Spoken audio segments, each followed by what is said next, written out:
U.S. team in the World Championships in 1969, it was a disaster. So I was in there to pick up the pieces. That's when we plucked Henry out of the junior leagues in Canada to blend in with all his young teammates. It was maybe the youngest Olympic team in the history of hockey. He wasn't the youngest, but he was one of the best. We needed a team to go over to Bucharest, Romania to win that tournament that year in order for us to qualify for the Olympics. Switzerland versus the United States.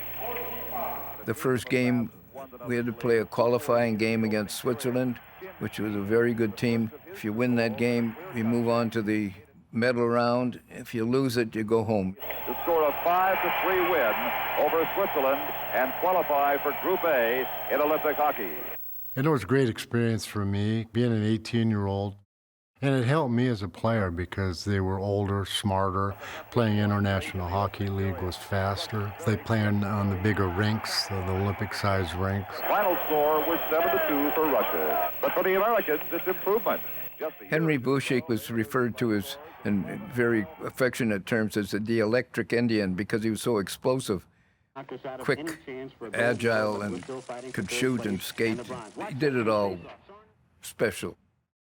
So I finished the season in Winnipeg, went home, worked at Marvin Windows in the summertime, and was going back to Winnipeg that fall. And I got my draft notice to go in the Army. And my lottery number was 32.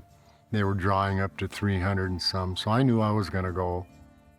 So I volunteered draft in August, and I got out November 1st.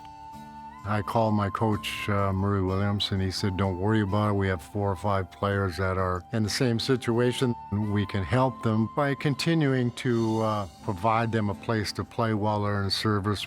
We had connections with the Pentagon, and the U.S. Army and the Marines felt that they would represent their country better being in the Olympic Games. So we had Henry assigned to the team as part of the efforts to build an Olympic team. And played another 50 games prior to the Olympics. It takes the United States only 15 seconds to score. Ahern on a pass to Boucher in the right side, a slap shot. We played in Sapporo, Japan, and ended up winning a silver medal over there. It was overwhelming to go through all those games and come out with a medal. It was a great tribute to such a young squad. You know, there hasn't been an Olympic team that won a medal without somebody from Warroad playing on it.